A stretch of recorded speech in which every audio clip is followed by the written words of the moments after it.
Hello and welcome to Shannon Gardens. Thank you guys so much for joining me. So today I am putting some tomatoes in my raised containers and my elevated planters, and I wanted to show you guys what I'm doing, how I'm preparing the soil, what I'm adding to it, what tomatoes I chose, and just how I'm setting everything up. So I thought first I would kind of go over what I'm adding to my containers. I have emptied my containers out of the soil that I had from the previous season. I'm starting with all new fresh soil that I have added, and to that soil I am adding garden lime for the first time. I have not added that before, but I recently took a class and I heard that that helps with end blossom rot that you get on tomatoes when you get that dark spot, and so I am adding the lime to it this year. I'm very excited about that. That is not something that I had done previously. I am also adding another new thing, which is worm castings, and that's a nicer word for worm poo, to be honest with you.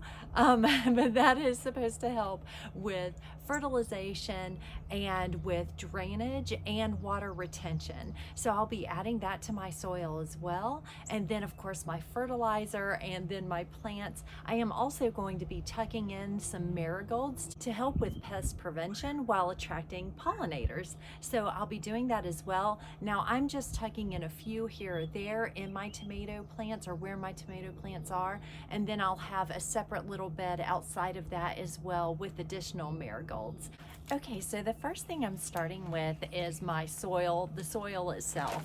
And I have chosen an all natural raised bed in potting mix soil, just right there.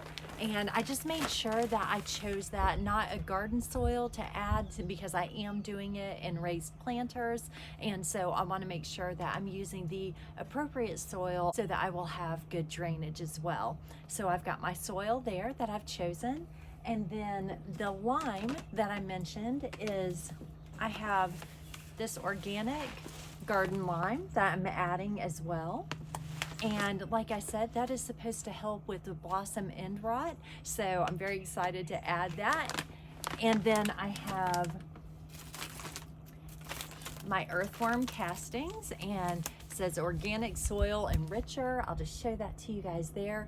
Now, as far as actually all three of these, my soil and my garden lime and my earthworm castings, I just got at my local Home Depot. So I didn't have to go to any specialty store. They were all right there. So I've got that. And then the fertilizer that I'm utilizing is the Dr. Earth Homegrown Organic and Natural, and this is tomato, herb, and vegetable fertilizer right there. So what I did learn in my class is that you want to put down your soil first, put some lime down, put soil again, do your earthworm castings, fertilizer, plant your plants, and then I'm going to top it off with some soil on the top and tuck in my marigolds, like I said, to help with that pest prevention. So there are a few things I just wanted to point out about tomatoes. First, they do best in full sun, so that's going to be 6+ hours of full sun each day. Now the soil should remain slightly moist.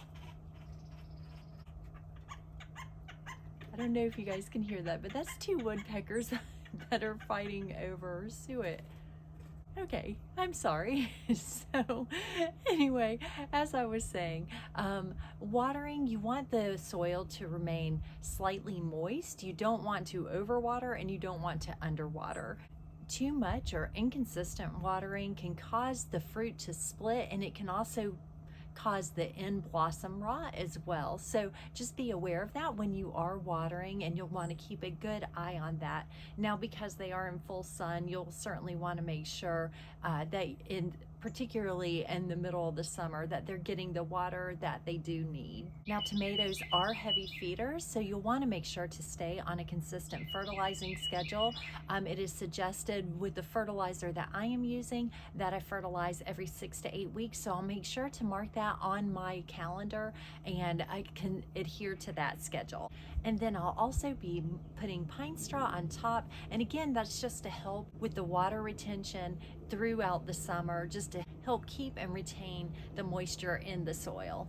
So something that's suggested when you are planting your tomatoes is that you'll want to remove the first 1 to 2 rows of the leaves. So as you can see here, this is a Better Boy. I've got a tiny little leaf there, and then I've got this one here. Now, when they were showing about where to plant up to, they were showing about a quarter of the way up from the base of the plant. So from your medium here up.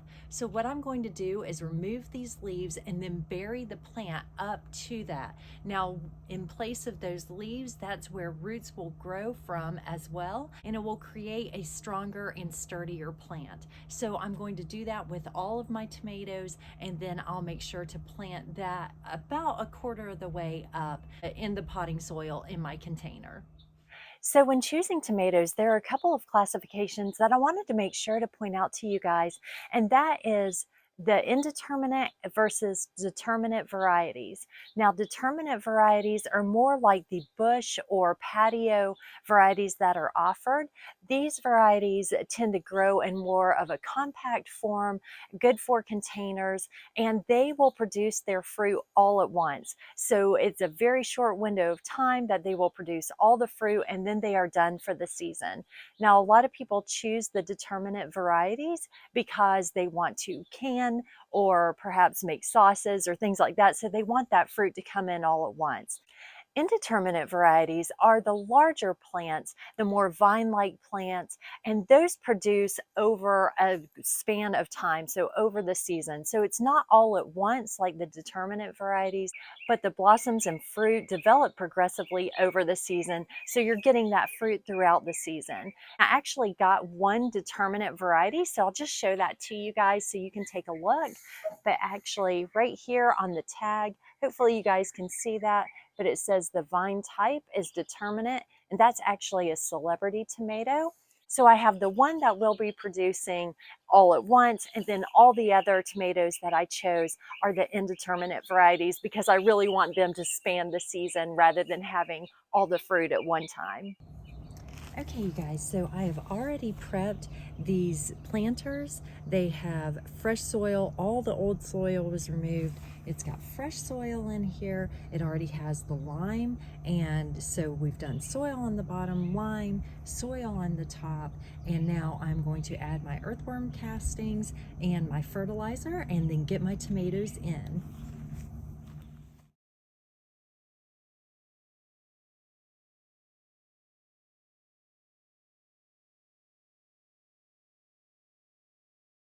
Hey you guys, so I've added my earthworm castings and my fertilizer, and now I'm going to add my plants. So I have my tomatoes planted, my labels made, and the cages placed on there. So I wanted to share with you the types of tomatoes that I planted. First is the Brandywine Red. Next is the Better Boy tomato. Then I have the Super Sweet 100. I have the Red Grape tomato, the Celebrity tomato, and the Cherokee Purple. And so now the next step will be to tuck in my marigolds and finish it off with some pine straw to help retain the moisture. One additional thing that I did want to show you guys that was suggested and I thought was just a great idea is, in addition to your tomato plant cages here that help support your tomatoes, also to include a garden stake as we have right here, and to attach it with your garden tape. And that just helps provide extra stability to your tomato plant, and particularly as it starts to grow tomatoes and it gets heavy and it has a tendency to sometimes to break under that weight. It's just a nice idea to attach it to the stake in addition to your cages, just to provide that extra stability to help prevent breakage.